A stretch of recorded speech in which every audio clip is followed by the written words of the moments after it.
actually do a candle spell on an altar. This is probably a step up from a basic spell. It's different from the hoodoo type of work, and it's not saint type work, although saint type work can also be done like you've seen on an altar as well.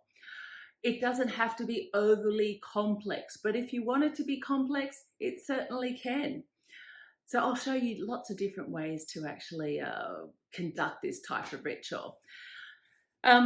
So what do I want you to know to get started? Well, the first thing is to basically have an altar space. Now, in this altar space, I've got a firm surface. It's just a table with a very firm surface. But if you don't have a table, let me just grab this little box here. I want to show you something that I often use when I'm traveling. It's just, it's a pretty little box I like. You could use a shoe box or whatever, and you can keep your altar tools inside. Oh, hello, it's my little servitor doll. Yes, she lives in this box for my protection. As you can see, she has a petition to keep me protected. Didn't mean to show you that, but there she is. Hello. But something like this is really good if you're traveling or you have to hide your altar space at home. Can quickly pack it away after your ritual, and then you would just use, your two little chime candles, for example, on each of the corners, maybe even little tea light candles as your altar candles on this space. And then in the middle, you could just use something like a very simple,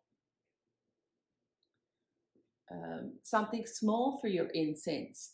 So you've got a really lovely, very professional but effective altar space that you can hide. Okay, so that's just a little alternative for you. But in this lesson, I'll be actually showing you how to set up a larger altar space if you like. So I'll put that over there. And the first thing you're supposed to do is wipe down the surface. And so this is before you put an altar cloth on there. Some people like to use Hoyt's cologne to wipe down the surface. Other people prefer to use something like a Florida water, or holy water is often preferred by a lot of people. It just really depends on what system of magic you're working within. I like to use, or my grandma used to use, not Windex, but this is vinegar in this bottle. And I like using vinegar to wipe down different spaces. It's like an old school type of thing. And if I didn't have this with me, if I was on the fly, I would just wipe it down with some warm soapy water. I think the key thing is that I'm not just wiping it down. While I'm wiping it down, I'm saying something like, I cleanse this space from all energies that do not serve me, so be it. So that's what I'm just thinking about, that I'm just cleansing all the energies that don't serve my purposes, my higher purpose. I'm cleansing them from this space. Now let's talk very quickly about altar cloths. Altar cloths, I have a lot in my collection, but I don't really use altar cloths a lot for my rituals where I'm casting a lot of spells, because even with candle wax, if you're keeping them in their little holders, such as, for example, this one, this little holder here, when this candle wax melts, it still will come out and spread out over the side. I'll give you a little demonstration here. On this Bible, I had one of these candles melt down, so you can see it fit in that space. But of course, it's melted all over the front of that book. Not that I'm overly concerned, but if you start using your favorite altar cloths for the candle work or for magic, they're going to get dirty, they're going to get ruined. So if you have the option to just use a plain hard surface that you don't mind working on, that is actually my recommendation. Keep these things for more praise type of altars, or a permanent altar that you might be using for for the turning of the year or different seasons or something like that. Something that you're not going to get overly dirty. That's my recommendation. But hey, I've destroyed many altar cloths, and maybe it's your turn to destroy a few as well. So the first thing I like putting on the altar after I've cleansed it, after maybe a tablecloth if it's that sort of ritual, is the altar candles.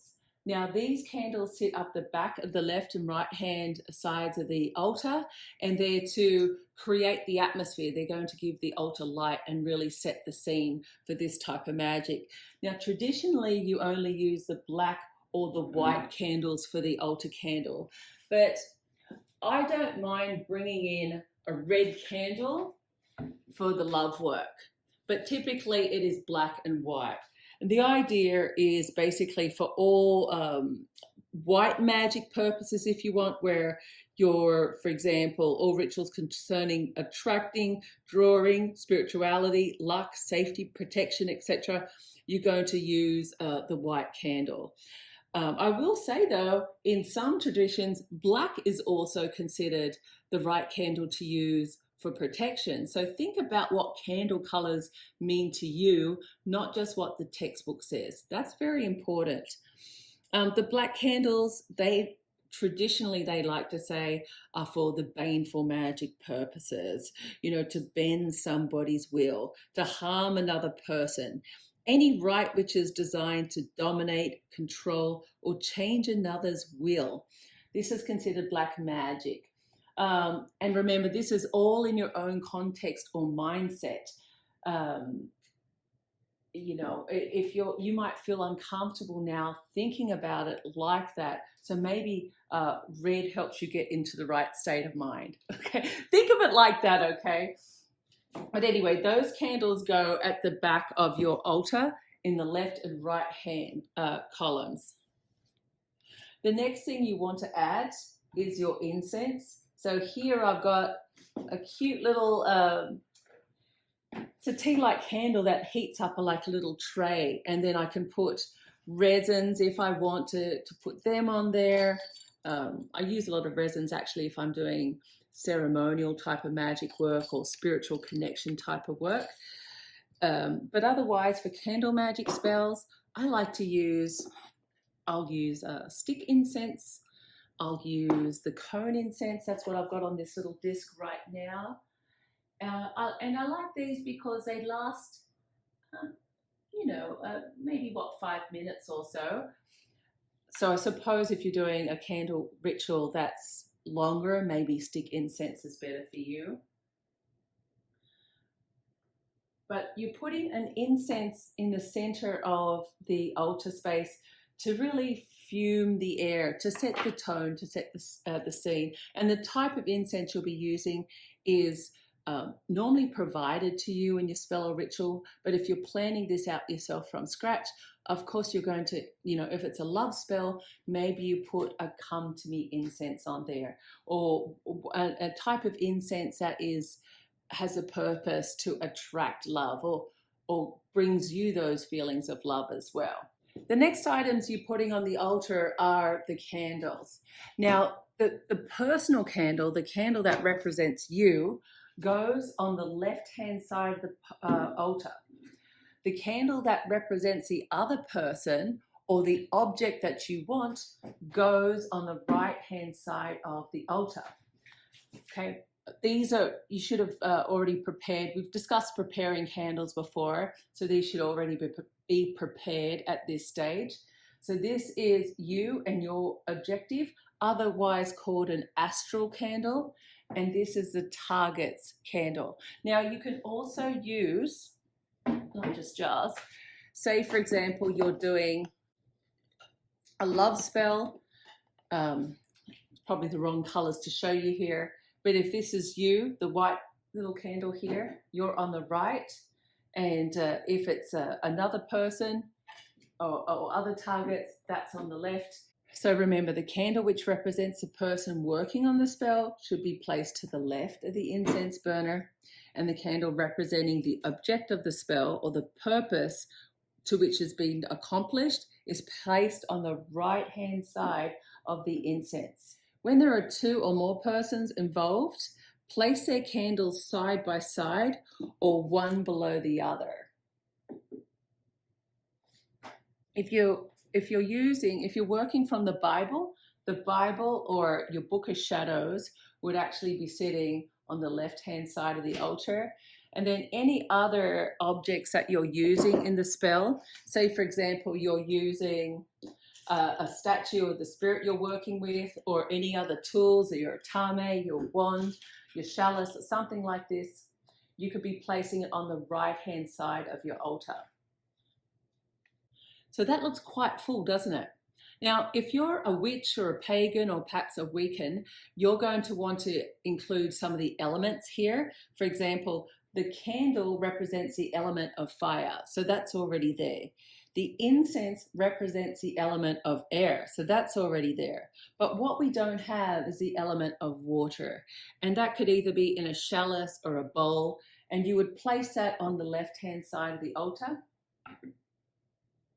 So for the element of earth, you could add a plant, you could add crystals, perhaps some stones, maybe even some sand or some earth that you place in a bowl. That could happen as well. Now, the position of these elements isn't actually important. You can arrange them any way you really like. But now this altar is complete. We can get started with the Candle Magick spell. So in this spell, you can see that I have 2 black altar candles. These candles are dressed with just a basic all-purpose type of altar oil. It can be something that makes you feel spiritual at the time. No specific oil, but when you dress these candles, if you want to remember, you dress them from the middle up and then from the middle down if you want to be more of a traditionalist. Otherwise, what we're saying or what we're trying to teach you, let me see. I'm going to use a magnet oil for here, actually. Magnet oil is okay to put on my hands. I rub it on my hand. I just love smelling the oils.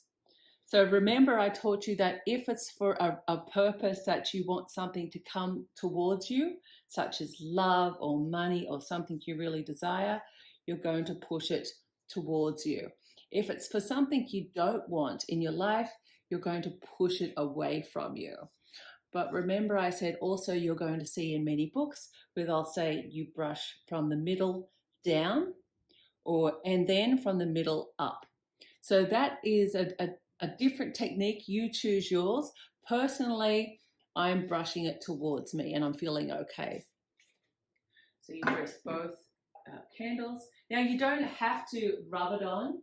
If you want, you can just drip it on if you like. I'll leave it like that for that. But, and of course it's going to depend on the type of oil that I'm using, if I'm going to actually rub it on with my hands. But I've got quite tough hands, especially right now, and it's going to be okay. Then you can see the type of candles I'm using here in this space is for my zodiac candle or personal candle, or for the client's candle in this case, we're using a pink candle. Now on this candle, I have etched her details on the back and the front. And what I'll also do is I'll sit it on a photo of herself, just to really connect as much as possible. If I had any personal concerns or anything like that, I would also sit this candle on top of those personal concerns to further connect this energy into the target. And you'll notice here that I've sat this candle on a little plate. Even still, that may not be enough to contain the wax melting off this candle. Hence why I said be careful with altar cloths.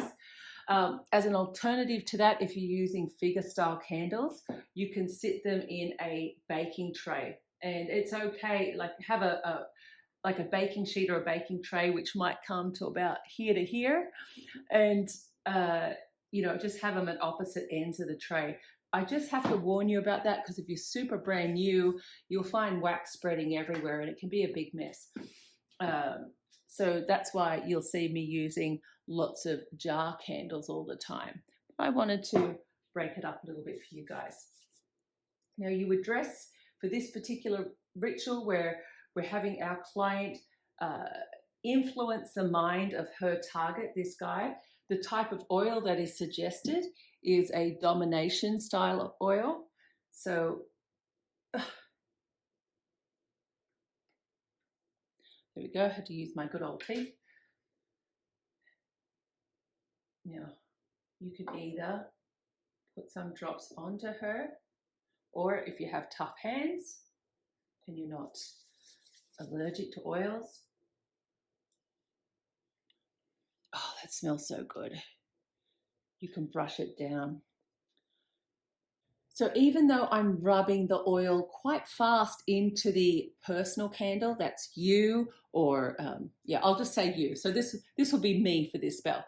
So even though I'm rubbing the oil in quite fast, what I'm thinking of all the time is thinking about what I want to do to this object candle. The object candle is, in this case, a guy, and I want to influence his mind. I want to influence his thoughts to love me, to desire me, to want to be with me. This is what my goal is. So as I'm thinking about, we don't know which herb, you may not know which herb specifically is in that oil. You're asking, the spirits to help you with this request, and you're giving them the offering, the oil, and rubbing it on the candle to connect everything together. Then you place it on its little saucer. So for that, remember, I used domination oil. For this one here, for this type of spell, I'm going to use bend over oil. Bend over is a great controlling oil, bending him over to your desires and your needs. Once again, I'm thinking about him, thinking about the target as I'm rubbing it down the candle. If you need to take longer, if this takes you a longer process, that's fine. Especially when you're really passionate about this guy, as using a figure candle, as you're rubbing your finger down his body, you may think of certain body parts that you want him to focus on you a little bit longer, that he desires, his male member just desires only you, that type of thing. So now let's look at some of these timing considerations. For example, certain days are considered more favorable to certain people than others. So it's most important to begin a ritual on the day which is believed to be sympathetic to your specific astral sign. This is one consideration I was telling you about. So for example, with these zodiac candles, if this is a Sagittarius candle, then it's believed that Friday is the best day to do any work for this type of love ritual. And that's perfect because Sagittarius or Aquarius, with the most auspicious day to do this type of magic being a Friday, it sort of also goes in with the day of the week being the ruling planet, Friday being the day of Venus, the most auspicious day to do love magic. So that really works well. But what if you're a Capricorn or Leo? They say the best timing for those two signs are to do the work on a Monday. And when it comes to the day of the week, Monday is actually the most auspicious day for travel and protection spells. So here's where you can get a little bit stuck, right? So I'm saying only consider one timing consideration. Let's take it a little bit deeper. Say, for example, I'll move this off because we're not going to use that. Say, for example, you're trying to work out what time to do this spell, and we've worked out it's going to be on a Friday. The next consideration is the hour that you cast it in. So the most auspicious time to cast a love magic spell is in the hour of Venus. And so you can see a lot of planetary hour guides. I'll actually send you a link to a planetary calendar. So this is probably sounding very confusing if you're just brand new to this. So the idea is, just as every day of the week is governed by a particular planet, every hour of every day is also ruled by a particular planet. So the astrological day begins at the moment of sunrise, and the first hour is ruled by the planet which governs that day. Each succeeding hour is ruled by the planet in a definite order. For example, Saturn, Jupiter, Mars, Sun, Venus, Mercury, and the Moon. then back to Saturn and so forth, and the day repeats. So the idea is that you're to find which hour is Venus on a Friday, and say that's in the 9th hour, then that's when is the most auspicious time for you to conduct this candle magic spell. And I have to tell you, actually, let me just bend down so I'm in the scene. I have to tell you, when I was first learning about this level of spell casting with lots of candles, I did follow this level of consideration, especially the day of the week and the planetary hour. That was always a top consideration. And there are, I'll give you a link under the lesson on your iPhones or whatever you have. There's planetary apps that you can download and use. And, you know, it can tell you every hour of the day, wherever you're at, really quite simply. I like doing that, and I feel like you have more chance of success in your spell if you conduct it in the right planetary hour. If you can, it takes a little planning, but give that a go.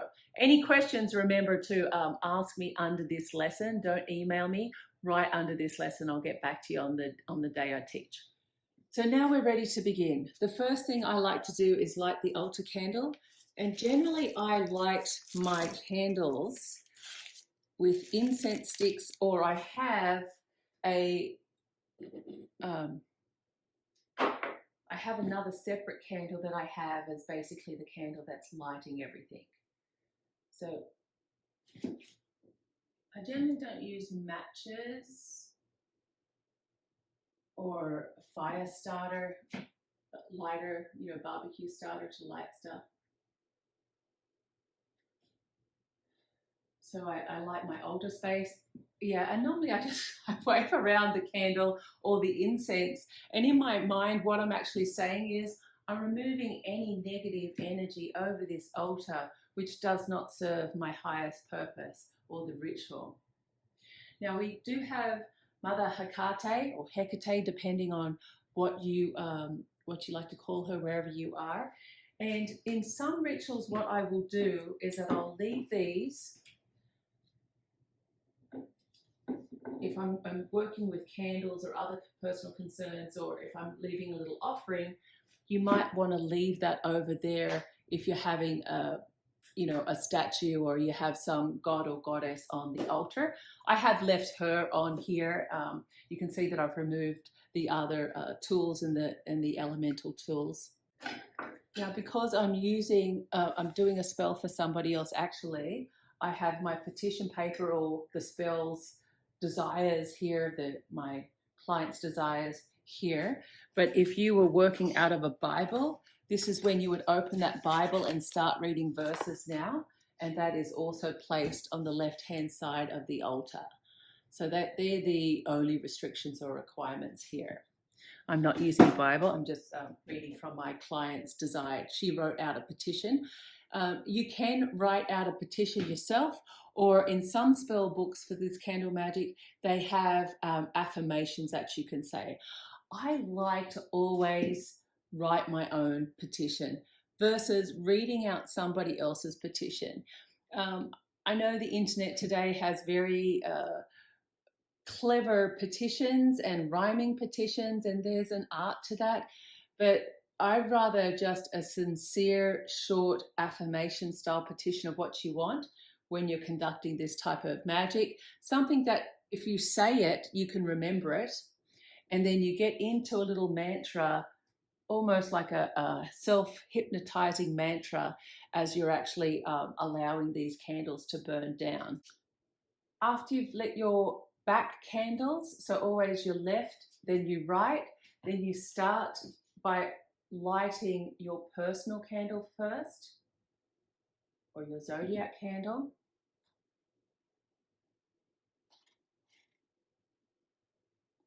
And then you light the object candle. Remember, the incense already burning. So as you're lighting your personal candle and your object candle, you have already started saying your affirmations. For this specific spell, Anna Rivers, in her book, recommends saying, "Let the flame illuminate the reflections of the one I wish to sway and guide those thoughts gently into my sphere of influence." And then I just keep repeating that. This is the chanting. Will build up the energy of the spell. That's why I say, keep the petition tight. Something you can remember. And so keep repeating that. Let the flame illuminate the reflections of the one I wish to sway and guide those thoughts gently into my sphere of influence. So what is the amount of time you should spend here on these candles, meditating, saying your affirmation or saying your mantra, putting in your desires?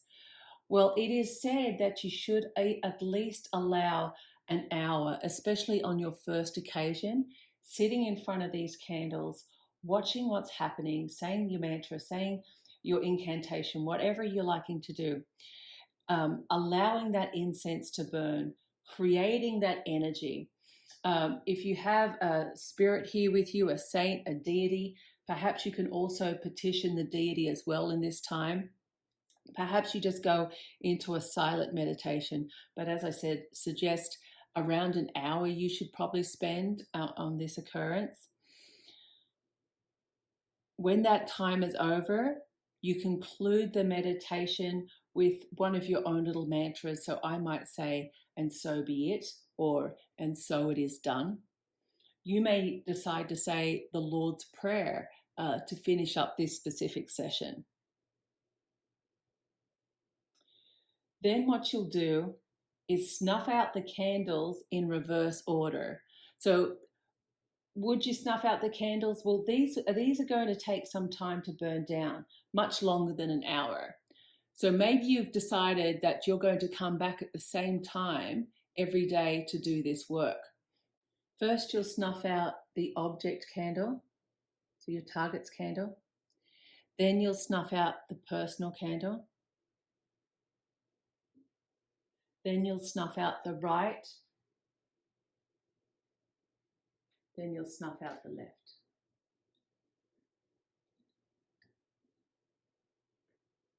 Notice that I'm using a candle snuffer. I didn't blow it out, and that is recommended. That's just good practices in witchcraft in general. You'll never hear anyone who is a witch blowing out that candle.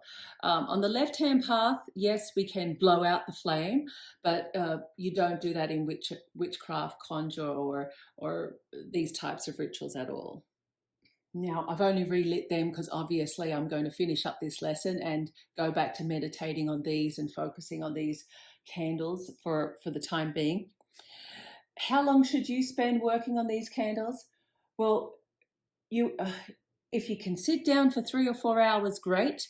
But it's no more powerful if you do. If you can leave it here and come back the next day and then do the same process, snuff it out, then come back the next day, that's awesome. And you do that until you get the result you desire. If the candles expire, what you're supposed to do is take the flame of the dying candle and start a fresh candle. That's easier to do. Yeah, you should do that. I mean, you should see the flame dying down. And when it does, if you want to keep the work going, the intensity going, because remember, the spell is only working while the flame is alive, or you're pushing through the intention while the flame is alive. So let's do a quick recap, very quick recap. The candles required are altar candles, so you have 2 at the back of your altar. You have a personal candle and you have an object candle. The personal candle represents you and the object candle represents the others. You have incense that sits in the middle, and that's to basically set the tone for whatever you're trying to achieve. It is optional to have deity on the table. That's not necessary. And no, you don't have to have all the elements on the table, but if you want to, that is perfectly okay. You dress each of the candles representing yourself and the object with the appropriate oil for that purpose. You can dress the altar candles with another type of purpose for whatever you're trying to do, or you can just have the altar candles with just a basic oil or no oil. I find that's okay. Correspondences, what I suggest that you should do is consider the day of the week. So for example, for Love Magic is on a Friday under the energy of Venus. If it was for Money Magic, that would be under the energy of Jupiter, which is on a Thursday. And then the second consideration I said you should have is towards the time of day. Once again, it's a consideration, but if you really want to be have the most chance of success with your spells, the reason why you're asking for that level of influence is it's, we are energetic beings. We are full of energy and matter, and we connect. We have the most power for that purpose when that planetary influence is the closest to us. So for Love Magic under the energy of Venus, the planet Venus is orbiting closest to the Earth at that time on that day. And this is when we're trying to connect to the energetic properties of that planet to bring us that energy to influence the target's outcomes. So I suppose that's a little bit more of a detail of why it's necessary. So now you know all of these specific elements, from the herb to the fire to the color to the planetary hour. This is what's really creating the energy towards your outcome. And then all you need is your time and your passion towards achieving your outcome for you to have a successful spell. And that's it. So be it. If that's the end of your day, drop the energy and go and do something fun, or go and have something to eat. Ground the energy. If you find it difficult to ground energy, I literally take my two hands and I put them on the ground and I say, I release all the energy into the earth. Simple as that. Doesn't have to be hard. Okay, so this has been a long lesson. I hope you've enjoyed this lesson, and I'm ready for any questions if you have them. All right, blessings to you all, to you and your family and your loved ones. So be it.